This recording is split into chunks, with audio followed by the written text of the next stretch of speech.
Curt Dobbs is the IT manager at the Institute of Astronomy at the University of Hawaii, where he is responsible for the Institute's computer networks for the Mauna Kea and Mauna Loa observatories on the Big Island and the Haleakala Observatory on Maui. His talk to EAH is a comprehensive review of the current cybersecurity challenge facing business, governments, institutions, and all computer users, which he describes as always requiring a perfect defense against constant cyber attacks. A list of some of the topics he covers and clearly explains include malware, viruses, worms, Trojans, spyware, adware, ransomware, phishing, crypto mining, beaconing, firewalls, password cracking, zero trust, Wi-Fi hacking, VPN, hashing, encryption, and other topics. He concludes with a list of best practices, which include password advice, multi-factor authentication, avoid free Wi-Fi, use VPN, and use a password wallet. Aloha and welcome, everyone. This is the November 15th meeting of Engineers and Architects of Hawaii. I'm Barbara Rogers, serving as president. Thank you so much for joining us today. At this time, do we have any announcements? One about our excursion on the train. So we've got a train ride event tomorrow, and our barbecue potluck lunch over out in Eva. And now that I got Mac's attention, hopefully you can hear me. I have you counted for 2 tickets, Mac, and I also had Sam counted for 2 tickets, but Sam's coming by himself. So that leaves us 1 extra seat. And I'm also allowed to overload the car by 1. So if you have 2 grandkids, you can bring them. If you have 3, might be tight. But we'll talk later and work it out. But we might have space for more of your family. But yeah, it should be fun. And those of you coming tomorrow, we'll see you then. Yeah. Thank you, Aaron, for coordinating all of this. It's a fun thing with doing a lot of little excursions from time to time for our memberships. Okay, I think we'll go for a little bit of humor from Mac. Mac, can you start us off with a little humor, please? Welcome to the EAH Humor Corner. This is one of my favorite, I should say, jokes. It goes, a Roman centurion walks into a bar and waves 2 fingers. The bartender immediately sets them up for him and his buddy with 5 beers. If you don't get it, you might have to brush up on your Roman numerals. Short but sweet and funny. Thank you. Okay, everybody can see the screen, which is this week's bulletin, and with our speaker today. Last week we had Kanan talked about Superman vision on his work on locating underground utilities. But the purpose of this really is to recognize that one of our longtime members, Richard Cox, passed away last month. And actually there's a memorial service today at 4 o'clock. I think Mary Ellen and myself are going to be going. And there were 3 Coxes in EAH. His brother, Doak Cox, he was a member for longer than his brother. He joined in 1946 and he passed in 2003. And Richard joined in 1956, and he was a civil engineer and then moved to Alexander and Baldwin was a VP of engineer until he retired. He established this Doak and Richard Cox Award in the Water Resource Research Center at the University of Mauna, and that's where the service is this afternoon. This was the memorial to Doak Cox when he died in 2003. Their father actually was a member, and he gave this talk on January 2nd, 1942. This is, I think, the first meeting after the World War II, December 7th. EAH suspended their meetings for a few weeks until January 20th. And then he talked to EAH about that time. He also, as a young man, he went to France and worked for the Red Cross, and apparently was something to do with the railroads. And he was going around the railroads and looking at the engineering of the railroads. And he wrote, the title of the article in the Maui newspaper isn't that complimentary. It talks about him criticizing the French railroad system, but he doesn't do that much. He just kind of talks about it. But for some reason, the headline says that.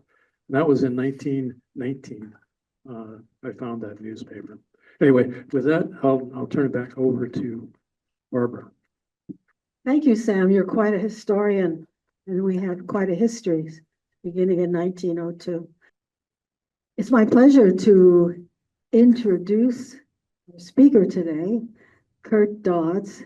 He is the IT manager at the Institute of Astronomy at the University of Hawaii, Manoa.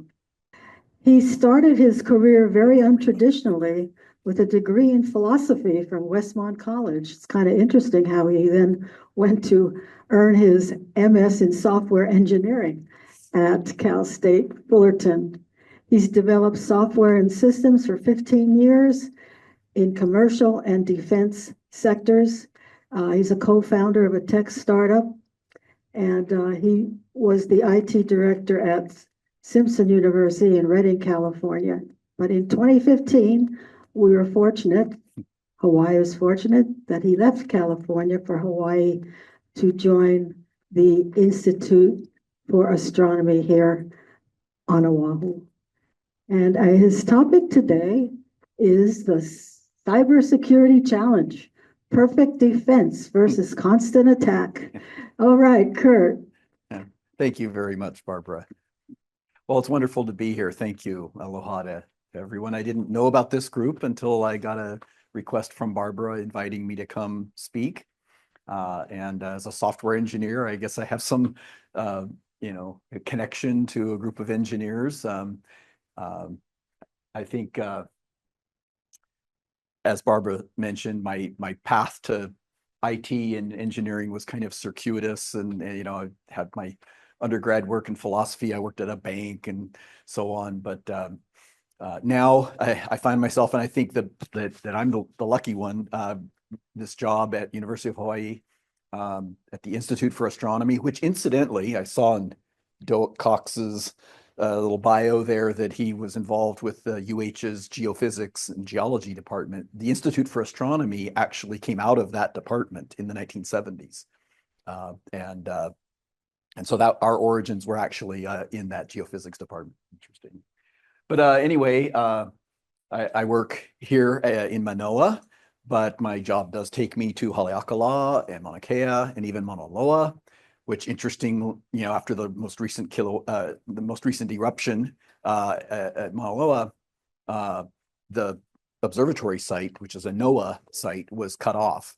The road was covered by lava in 2 places. So we only have helicopter access. So we had to fly in on helicopter, set up solar power, and reestablish our network connection, which is a radio link. So we had to get basically solar powered radios. And we're now operating telescopes on solar power at Mauna Loa. So interesting aside. I'm going to start by talk about cybersecurity, and overall, there's just a kind of a handful of takeaways, but I just want to raise maybe some awareness about the environment, the cybersecurity threat environment, and focus on some things that we can do to protect ourselves from that. I'm going to start by kind of retelling the story of Stuxnet, which and people may or may not have remember this. In spring of 2010.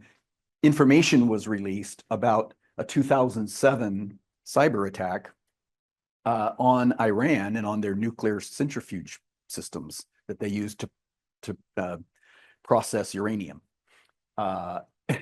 This attack was unusual, and it utilized 4 different zero-day vulnerabilities.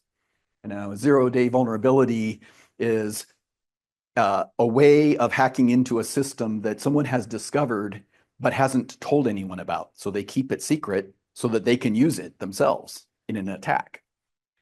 So many of our offensive operations within the military, within three-letter organizations, their jobs are to discover these vulnerabilities in Windows, in Mac, in Linux, whatever, and then they hold them close in case they're useful in some kind of a cyber attack. This is happening in China. This is happening in North Korea. They're also doing this. So there's things that somebody knows that nobody else knows. And then one day you wake up and they're using it to make to launch a cyber attack. So what was unusual here is that these are very valuable to know about. They used 4 of them in this one attack, and that's unusual. Most attacks would use just 1, but they used 4. That means that it was very important that it succeed. And that points to nation states, not just hooligans on the internet, right? Best as we understand, flash drives, thumb drives, were passed around at conferences, free, take one as gifts or swag. And scientists then returned, some of them were Iranian, and they returned back to Iran.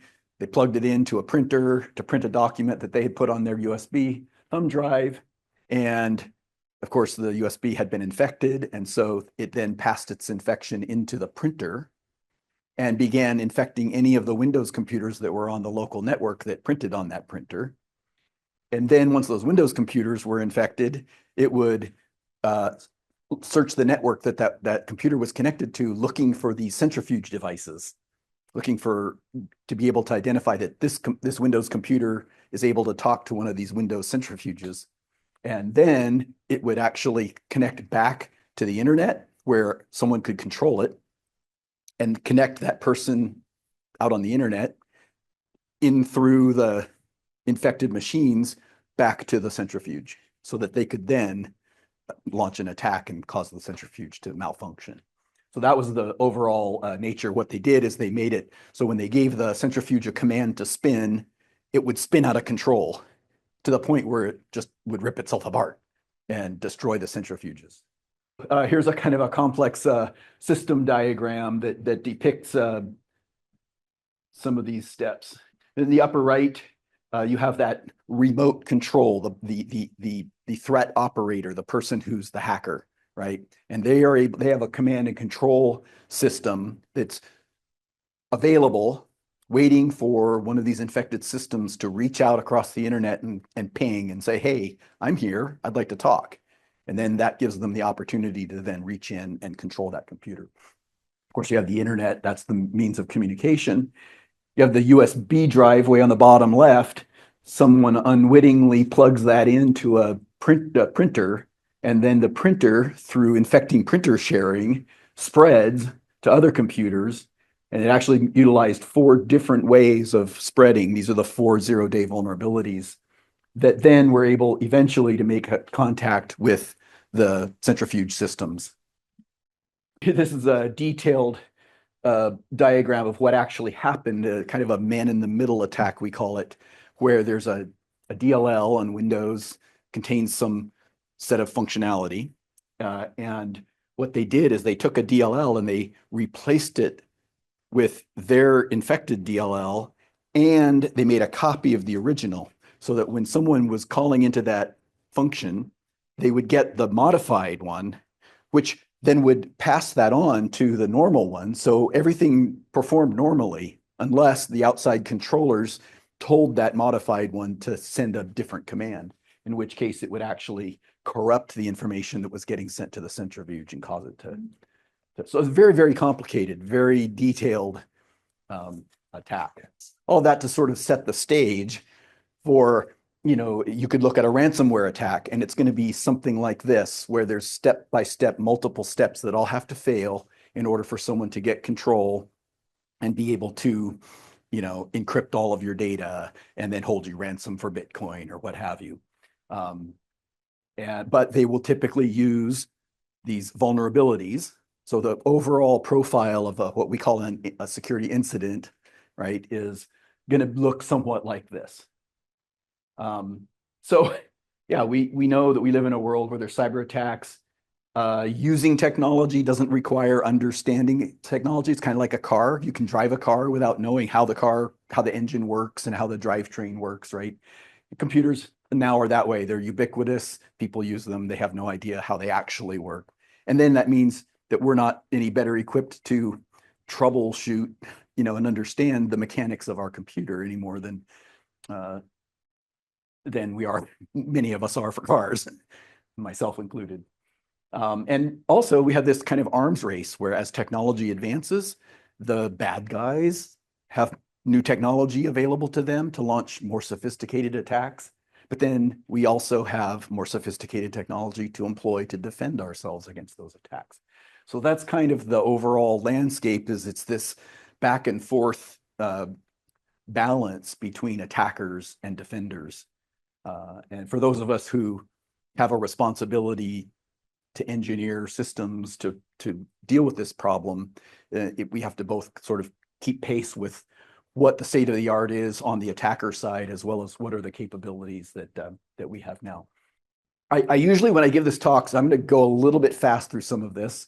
I usually do a live demo where I have a connection to an outside system, and so I have two kind of demos where I demonstrate how a hacker can crack passwords. So if I've collected a set of passwords from the internet through a data breach, then how can I take those encrypted passwords and figure out what the actual plain text password is?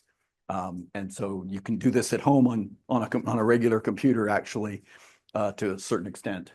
And then also, as a software engineer, I'm very interested in artificial intelligence, and it's specifically in how AI can be utilized as a technology to really help us raise the level of protection that we have against attackers, and especially anticipating that attackers are going to be using AI to launch even more sophisticated attacks.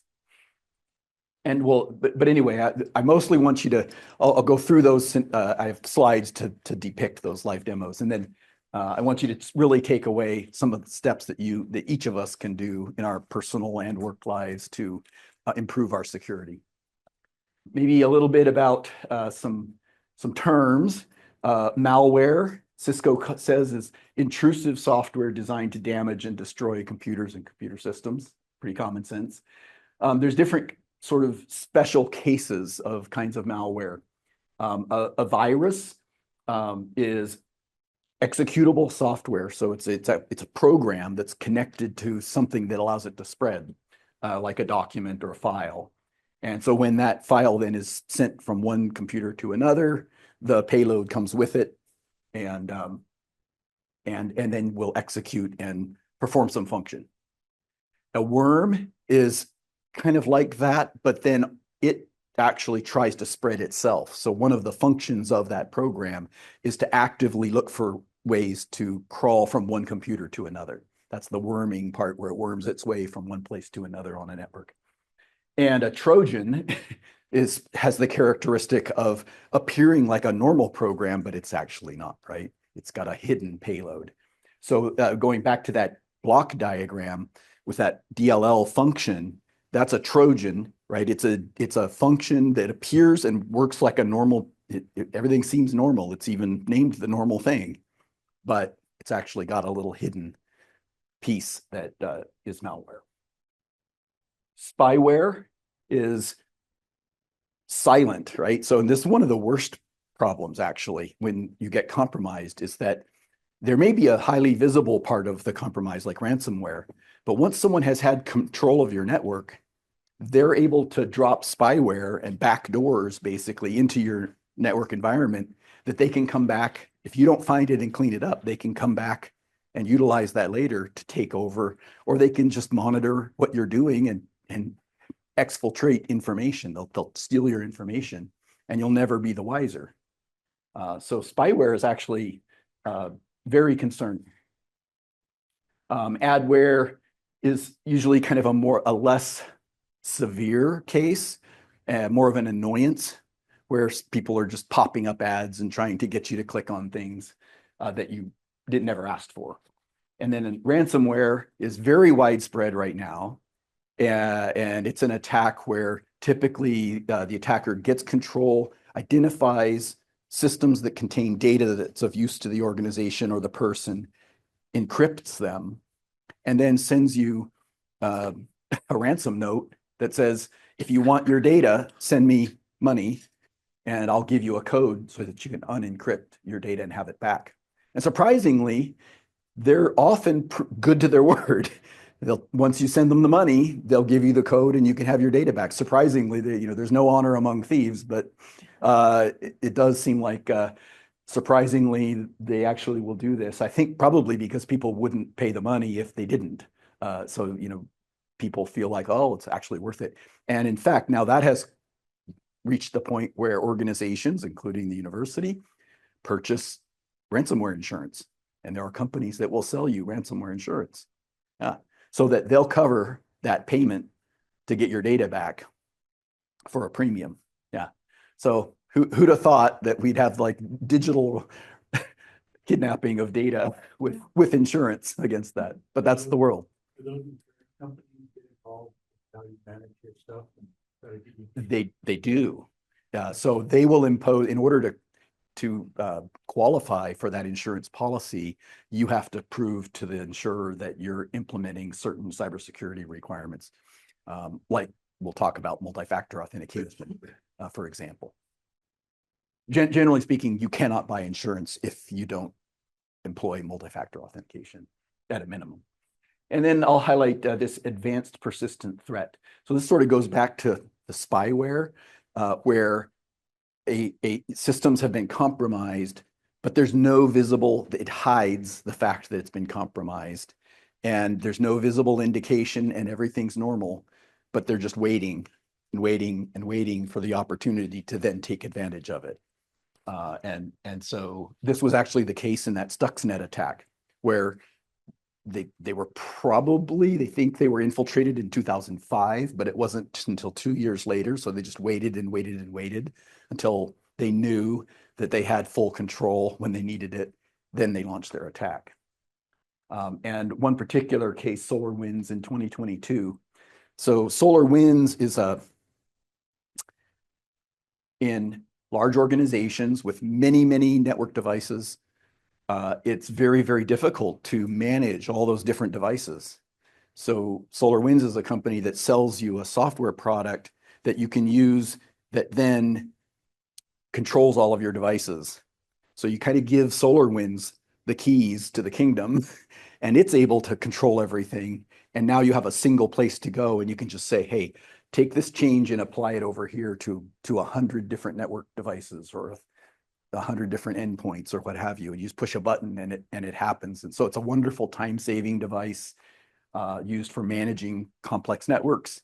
But it has this ability, you have to give it that control. So when that system itself was compromised, and it was compromised in what's called a supply chain attack, which means the company that makes SolarWinds, where people download updates from, that's what got compromised. And they injected the malware into the next update. So then people go, and of course they trust the company that sells you the software to download the updates from the company, and that's been compromised. Then that gets installed on your platform, and now your platform is compromised. Very, very troublesome supply chain attack. And I'm of the opinion that it's very hard to A, know that you've been compromised, B, once they've compromised your network, you don't know what else they've compromised because they have your network, right? So you may have fixed the SolarWinds and discovered that and fixed it, but you don't know what else they might have compromised. And I'm of the opinion that there's a lot of compromised systems to this day that were compromised after that attack that are in this advanced persistent threat category. We're probably familiar with phishing. Phishing is, typically an email, but it could be a phone call. And AI is right now really taking phishing to a new level where if there are, like if I'm being recorded right now and then that goes on a public resource like YouTube, someone can take my voice, they can train an AI, and they can send a message to my daughter and it will sound just like me, And she'll get a phone call saying, oh, I'm in trouble, I need help, da da da, and engineer someone to do something that they shouldn't do, send me money, And this is now astonishingly accurate. I've had conversations with my parents. Look, if you get a call from me and like hang up and then you get a hold of me, don't believe it when you get some unusual conversation purportedly coming from. We need to be very skeptical about this. And that even extends to video now. Hacking is the act of compromising digital devices and networks through unauthorized access, right? So you don't have authorization to use the system, you're hacking into it. Crypto mining. So if you're familiar with cryptocurrency, you probably heard at least about Bitcoin. At the root of those cryptocurrencies is this concept of mining, which is a digital mining, and it involves performing very, very expensive, complicated computations, and in order to find the answer. And when you find the answer, you're rewarded with cryptocurrency, which you can then convert into money. So it's kind of this really weird way of burning electricity and turning it into, although if you think about it, it's analogous to putting fuel in an excavator and digging a mine, digging in the ground and finding that golden nugget and taking it out, saying, oh, I just found this nugget and it's worth something. You expend a lot of money and resources to get that one little golden nugget. Well, in a digital analog, they're running computer programs, burning up electricity, looking for this needle in a haystack that then is convertible into a financial resource. Well, it's complicated, right? But there's a network of people, kind of like any money. It's as good as the people who agree that it's worth something. So there's kind of this, once this concept was put out, there are definitely people who see value in this and view it as a legitimate way of storing value, much like any other currency would be. That I would say that's true of Bitcoin. I'm less convinced that it is of some others. And so here's this token called Monero, but at the university in 2019, we did some scans and discovered a device making a connection, and we were able to identify that told us that the computer that was inside of our department was actually being used to mine for cryptocurrency. And it turned out that a graduate student had gone online and downloaded some scientific software to his computer and set it all up. Well, the source of that software that he downloaded from the internet had been corrupted with this mining, with a backdoor to allow miners to jump in and utilize it. So he didn't even know that his 3 systems were all being used to mine for cryptocurrency. And that's not the only incident of this happening at UH. We've noticed your computer doing a lot more. So famously, one of these was discovered over Easter holiday, spring break, and the people were like, usually the usage drops to almost nothing over the holiday weekend, and why was it all at 100% all weekend? And that got them looking, and then they discovered that. Sort of similar, this sort of relates, going back to Stuxnet, the idea that once a system is compromised, it may phone home. So it's going to broadcast out to the internet and just tell someone, I'm available to be utilized if you want to utilize me for mischief, right? So this can be done in a way that appears like normal traffic, something called DNS tunneling, where the computer uses a standard network protocol that we have to allow, and it uses it in a way where it actually encodes information into its request, then sends what looks like a valid request. So network rules generally would allow this to go out of your network to the internet. But what they've done is in the request itself, they've encoded information about the computer that was sending it, so that when it's received at the other end, it's not fulfilling its normal protocol function. Instead, it's just telegraphing information that allows that other entity to reach in and gain control of it. And frankly, this is called beaconing, and it's just a way of constantly pinging and phoning home and saying, I'm still here. You can use me anytime you need to. I'm still connected. I'm still available. I'm still compromised. And so once that's happened, what we call this generally data exfiltration, because some information about the organization is leaving the organization. Ransomware would be another example of data exfiltration. There's sort of an academic side to hacking. It's not all nefarious. And in the 70s, experiments and sort of an academic approach to like, these computers are kind of new capabilities. What kinds of things could people do adversarially to attack computers? And so the government and ARPANET were looking into this. And then there was a column in the Scientific American called Core War that actually sponsored people, readers of Scientific American, to engage in a competition to try to write a program that could attack another reader's program and fight back and forth, kind of like you see on TV these robot battles, where people try to build a robot that'll take out another robot, and they have like saws and different mechanisms. But this was all digital, so it was like computers figuring out how to fight other computers. And that really, out of that came this concept of a virus, but a digital virus for a computer. As the internet was launched in the 90s, the need for firewalls and antivirus software emerged. And in the 2000s, as the internet really began to scale, this became a big problem, global problem. And then we saw the emergence of ransomware, which hasn't stopped, crypto mining, which hasn't stopped.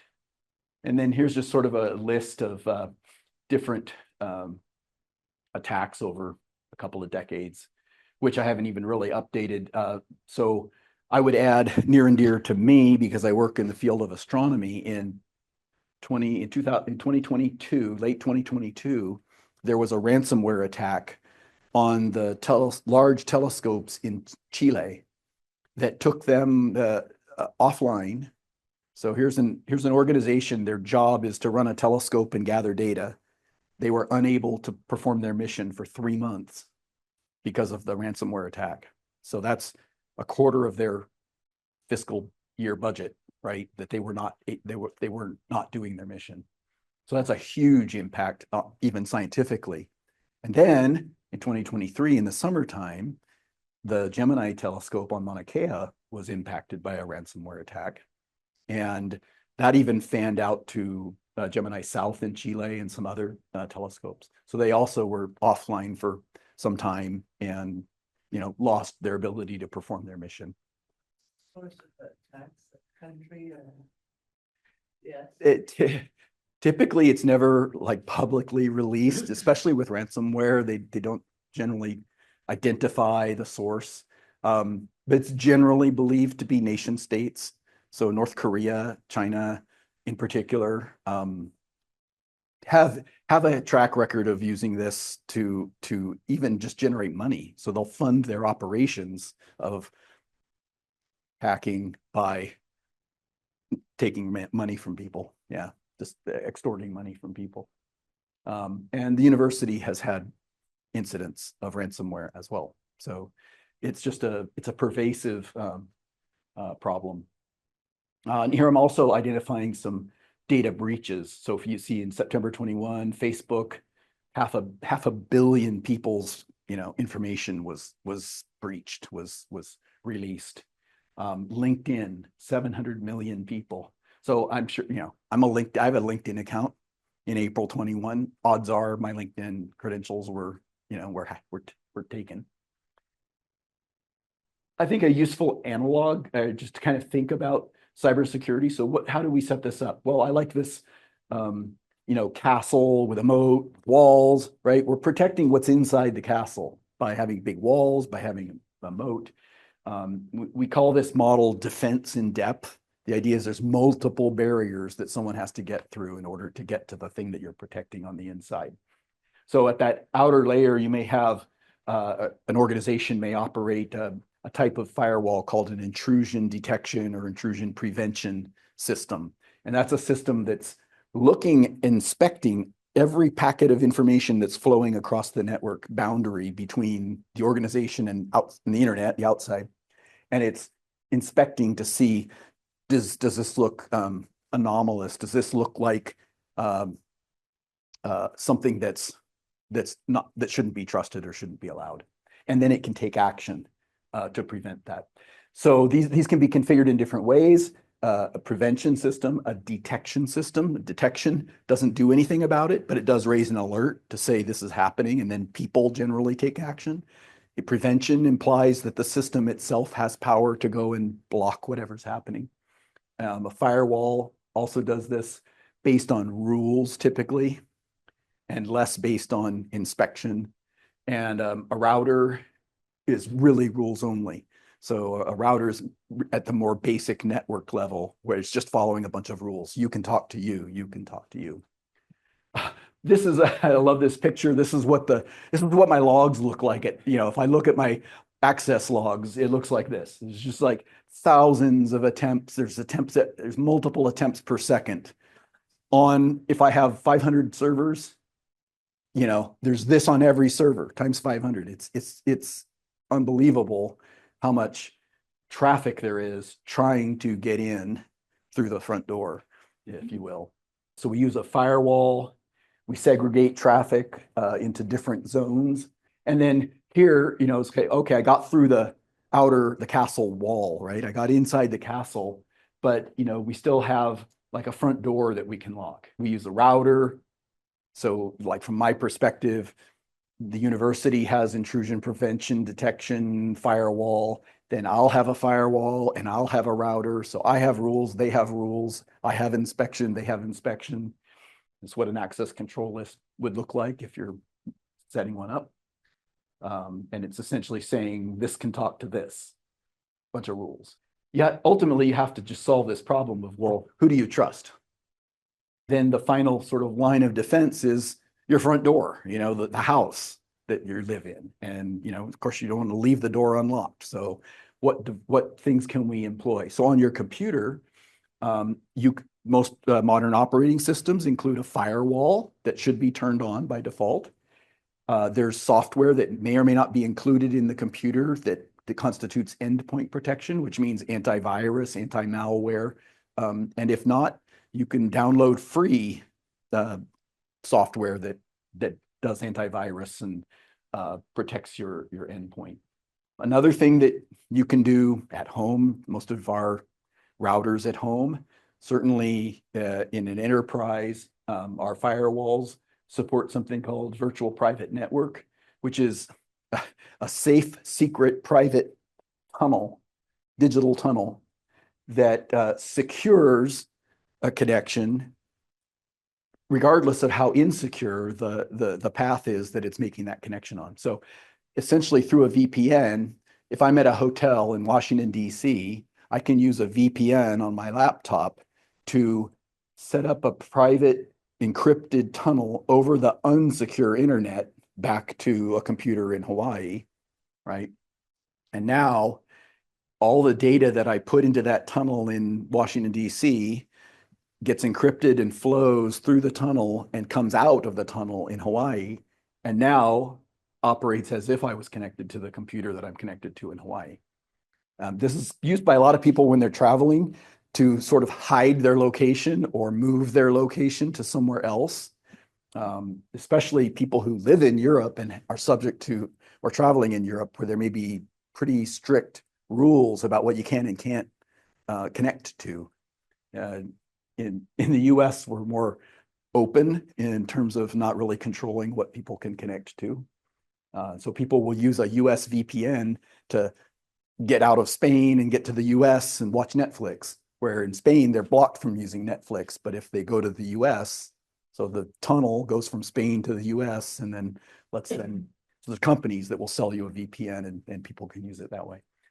All that to say that this is a useful thing for security, especially if you're traveling. You can use a VPN to connect back to your home network. You can use a VPN to connect to your business. And it can be set up in ways also that because that traffic is now coming back through the tunnel and entering the enterprise network, and we use this for security reasons. If we have a system that has important data on it will require our users to use a VPN, even from another office in our organization. They have to encrypt and use a tunnel. And then we can use security policies that see that VPN exiting the tunnel, and they have very strong controls over what they can and can't connect to when they do that. So useful tool. Yes, they have their versions of this. And they have their own version of the internet. They actually have two. So they have their own network that's for standard networking communications. And then they have a secret version of that that's only used, very, very tightly controlled, where they don't let things go from the one network to the other network. But both of those are isolated from the internet.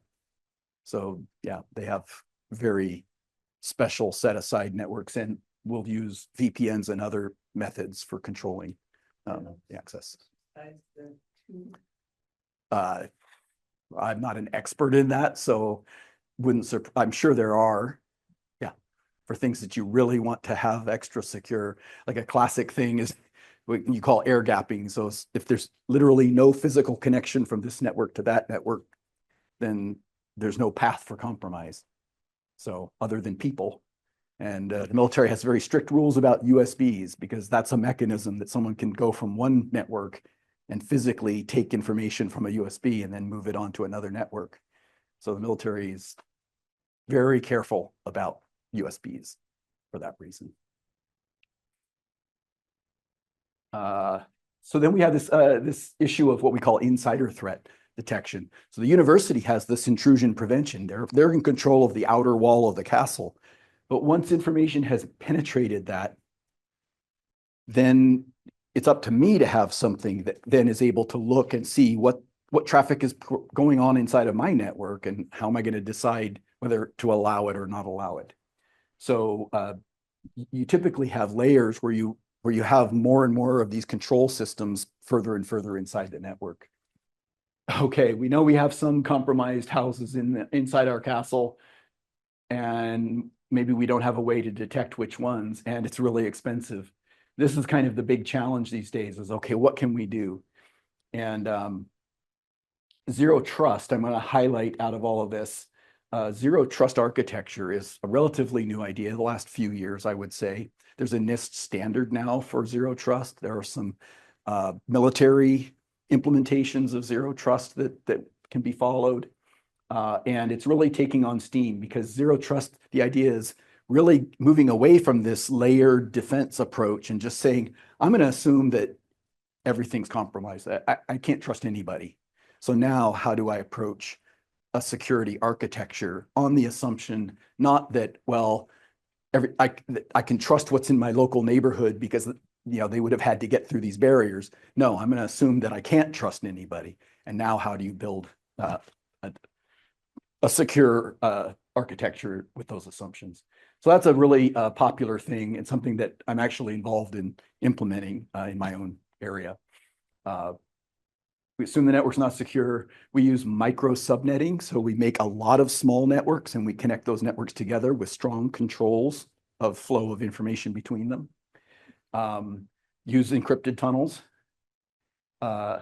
Rely on strong identification of both the devices and the people who are using it. So strong identification controls. And then operationally, continuous frequent reevaluation of whether a particular combination of users and devices can be trusted or not. So essentially, you have to monitor the users for patterns that suggest that they can't be trusted, and then cut off, and then have an opportunity to cut off their access. Same thing with a device. So you're constantly monitoring the devices, and if it appears that it's been compromised, you cut off access. Quick note about security that I think is important. Traditionally, we're all familiar with usernames and passwords. Probably the weakest approach to securing identity. If you're using a password, it's best to use a random password generator, or use a 3 or more word passphrase, like Sally, duck, cloud. 3 random words that don't have anything to do with each other, all stuck together. And for reasons, it's long. You can remember 3 words. You don't have to remember 16 letters. You're remembering 3 words, and 3 things is easy for us to remember, not 16 random letters. And it's not 1 word, so you can't just look it up in a dictionary. It's 3 words, and that means it's, you know, mathematically more complicated to, it goes with the cube if there's 3 words, it goes with to the 4th power if there's 4 words, and so on. So the difficulty of hacking or cracking that password is harder the more words that you use. So that's passwords, how to make a strong password. Use a random password generator, a piece of software that will pop up a password for you, or use 3 or even 4 or more words is good that are together like 16 characters long. But multi-factor authentication is even better. So the idea of, you know, having something on my phone, an app, and when I log in, I get a thing on my phone, I click it and say, yeah, that's me. So a lot of banks now are doing multi-factor authentication, universities doing multi-factor authentication. And as I mentioned earlier, if you're getting ransomware insurance, they're going to make you use multi-factor authentication because it's that much more secure than passwords. So passwords are pretty much something to move away from to the extent that you can. And then passkeys are the latest, and it's really a version of MFA, multi-factor authentication, that says that you're using facial recognition or my thumbprint. And the idea there is it's something you are and something you have. So it used to be something you know and something you have. I know my password and I have my phone. I'll enter my password. It'll trigger my phone. I click on my phone and I'm in. But passkey is saying something I am. So you'd have to hack my face or you'd have to hack my thumb, right, in order to defeat the passkey. And that's even more secure than something you know, because that can be compromised. You write it down somewhere, someone can steal it. So if you're prompted to switch to using the passkey, I would say that's a good thing to do. And if your organization asks you to use multi-factor authentication, that is definitely something you should do. Google, the first year that Google made multi-factor authentication mandatory, that year they had 0 cases of employee compromises. So they drove that number to 0 on a company the size of Google in the first year. So that's how powerful MFA is, and passkey is even more secure than that. Real quickly, I'm going to show you a device. So I have one of these. I couldn't find it. I was going to bring it for show and tell, but it fits in a backpack, fits in your pocket. It's a Wi-Fi device, and it listens to all the devices around it. So you can go to the airport, you can turn this on, and it'll just show you all the cell phones and all the devices, all the watches, all the laptops that are on in the area will pop up on your screen, and you'll get a listing like this. It just shows device after device after device. Because radio is, you can't block radio. Radio's go in the, in the air, in the ether. So this thing listens, and it listens to computers that are trying to connect and whatever, and it can identify them. And depending on how those devices have been configured, maybe it can only spy, but maybe it can actually jump in and create a man-in-the-middle attack where it tricks you into connecting to it, and then it sends you along your way to the internet. So you think, oh, I connected to the airport Wi-Fi, and here I am on the internet. But you're actually flowing through this device, and now that person can spy on everything that you're doing. Yeah. So this is about $100. So somebody that wants to can spend $100, go to the airport, troll for people. Like most people aren't aware that these things exist. It detects It's a hacker device you can buy on the internet. It's about $100. anti-hacker. Well, both. Depends on, yeah, that depends on who's using it and how they're using it, right? But yeah, I mean, if a hacker wants to, they can use this to find devices that are near them physically that are broadcasting over Wi-Fi. And then if they're not configured properly, it can potentially jump in and trick that person into connecting to it instead of connecting to the internet. Somebody's hacking you then. Well, the person with the Wi-Fi would be the hacker, the person who's hacking someone else, right? So you could go to a coffee shop, go to Starbucks, right? And sit there with this in your backpack, and I can sit there typing on my laptop. But what I'm really doing is spying on all the other people that are at Starbucks on the Wi-Fi. This is why you want to use a VPN. So if you're at Starbucks and what you do is you connect to their Wi-Fi and you establish a secure VPN tunnel, then even if you're writing on this person, they can't intercept it. It just goes through and they can't do anything about it. So that VPN gives you that added layer of security. There's other things you can do. When you set up Wi-Fi connections, it'll prompt you and say, remember this connection or auto connect. So then, you walk into your daughter's house and you turn on your computer and it remembers the Wi-Fi connection. Okay. But that is exactly what that setting of remember this connection. So you don't have to get prompted for the password. That's what this thing is looking for, and it can intercept that. So I, by default, just never turn that on. So I have to know all my passwords. It's an inconvenience, but it prevents my device from being able to be picked up by something like this that someone could be using. Point just really is these things exist. People who want to hack into something can, and there's ways for them that you would never imagine. A quick bit about encryption and hashing.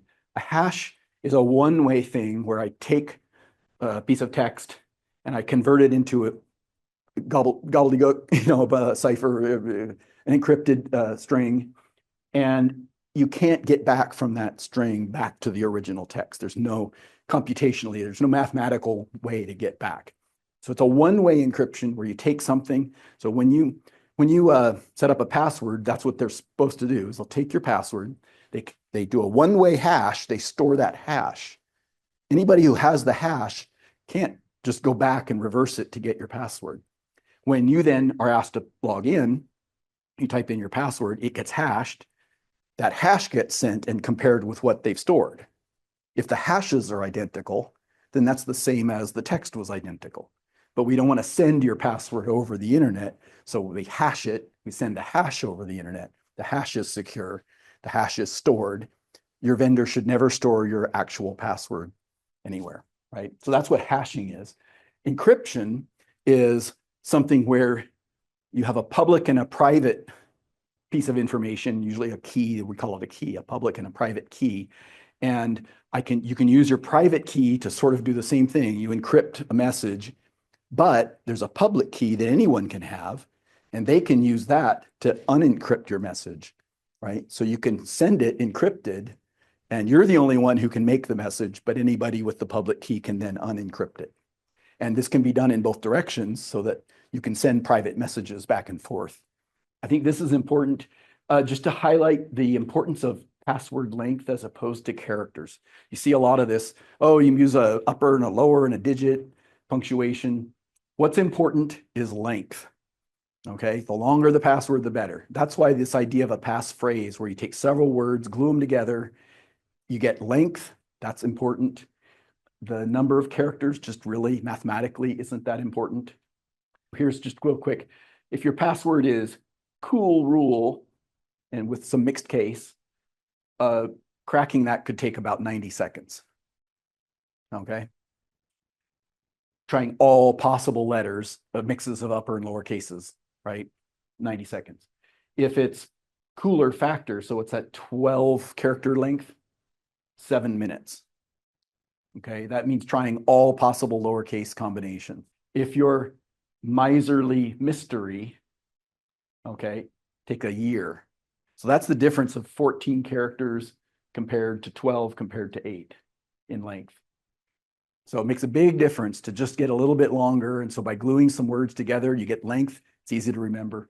So that's my little thing about passwords.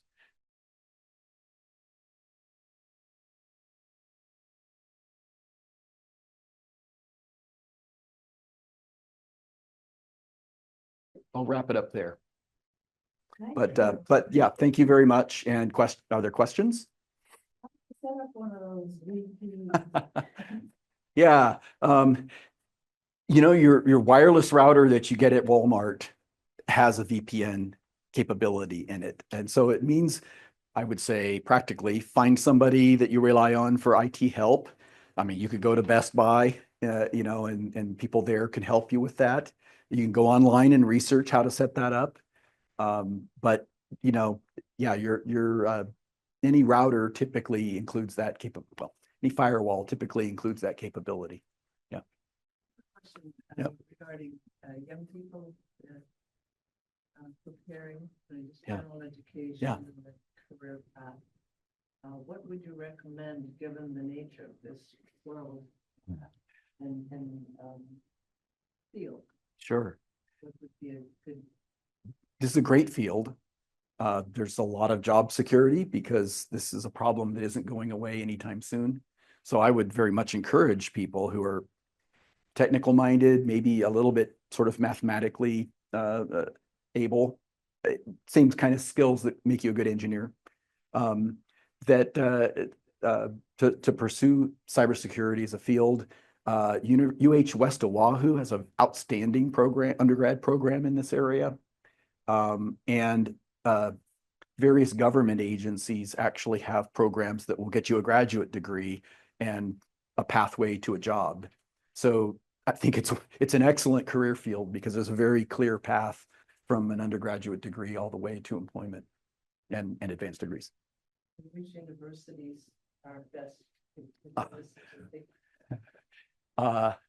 Off the top of my head, Johns Hopkins University has an outstanding cybersecurity program that come immediately to mind.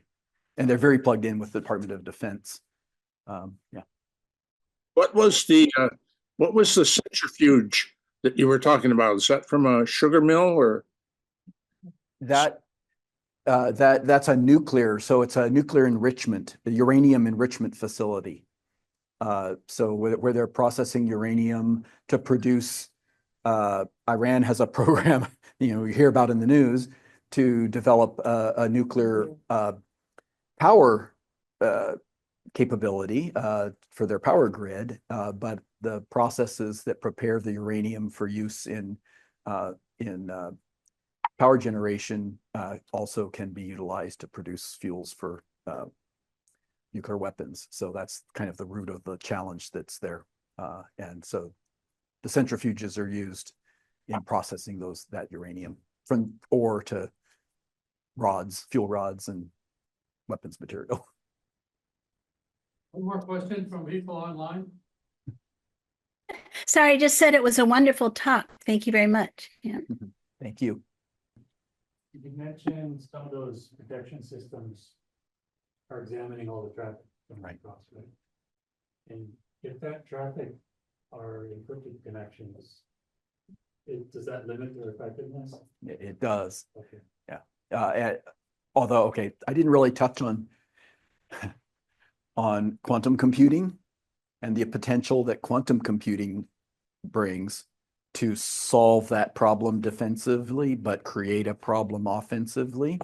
So that the challenge with, so there's a battle, a technological battle and race between quantum computing and quantum cryptography.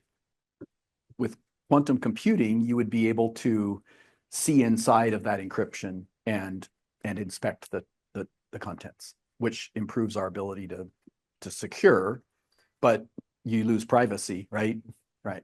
And then quantum cryptography offers quote unquote perfect encryption that can't be spied on.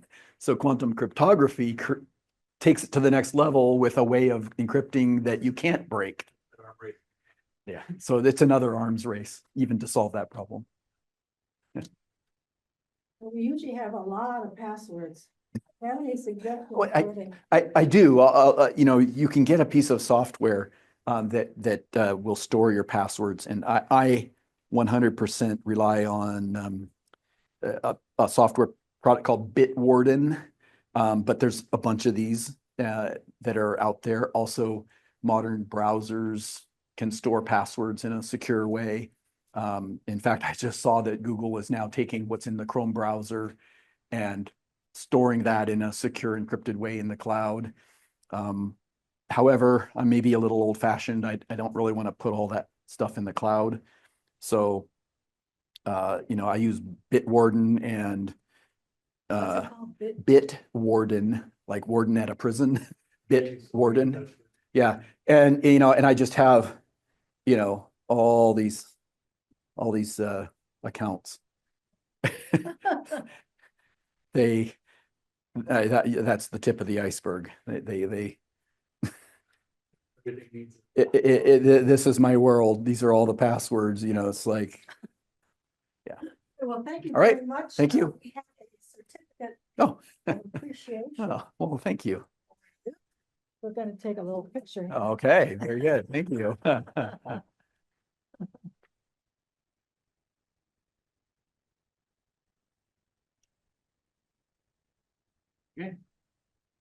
Okay.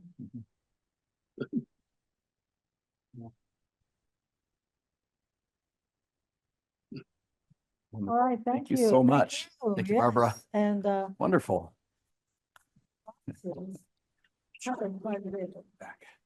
That was a mindful. Yeah, it's a lot. Sorry. thank you so much. Oh, Well, we have it recorded, so. Great. Yeah.